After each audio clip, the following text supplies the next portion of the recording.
it is glaring hypocrisy when you have Republicans on the other side of the aisle trying to create definitions and say Rashida wants to annihilate people, when Max Miller himself went on TV and said we're turning Gaza into a parking lot and we want to annihilate Palestinians. Nobody condemned him on that side of the aisle. What is true here is that every single one of them has not acknowledged the fact that Palestinians are dying in the tens of thousands, but will continue to say it is us who are not acknowledging humanity. Rashida will stand strong. Gentlelady's time has expired. The Palestinian movement will continue for liberation until every single Palestinian has the right to live from in Maryland liberty. Mr. Speaker, I rise in opposition to this resolution. First and foremost, can we please stop misrepresenting Representative Tlaib's words?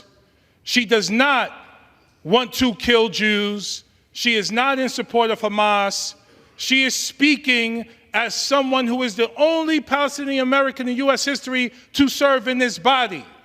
Without her voice, we would lack even more empathy for the people of Palestine.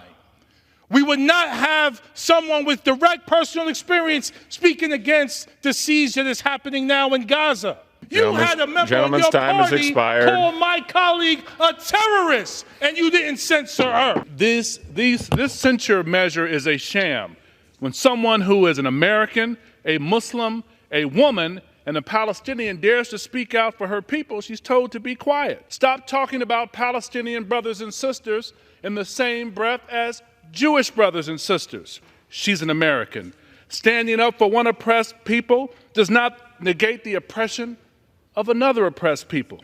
This body has wrongfully and dangerously conflated dissent with hate speech and has willfully characterized acts of resistance as acts of bigotry. I am clear that this resolution is another ill-intentioned attempt to persecute dissenting voices who refuse to stay silent and whose perspective challenges this body and the dominant narrative.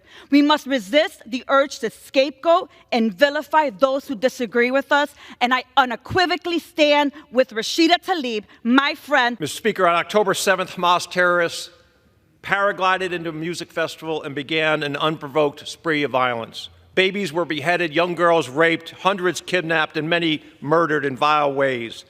To compare a modern democracy with a repressive terrorist state is wrong.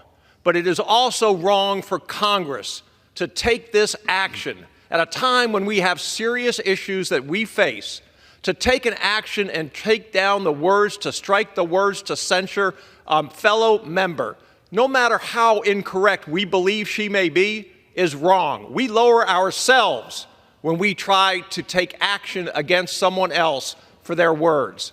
This is a wrong time to do this. It is the wrong action to take. Let's pass a resolution condemning this kind of language, condemning anti-Semitism on college campuses and elsewhere.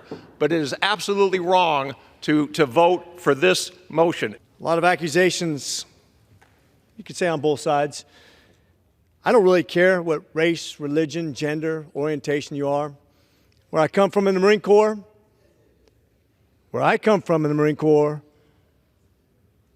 we're all shades of green, and we all bleed red. That's the truth. I just care about the person who has my back.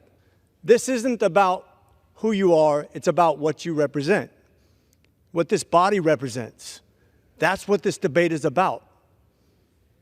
If this is not worthy of censure, I don't know what is.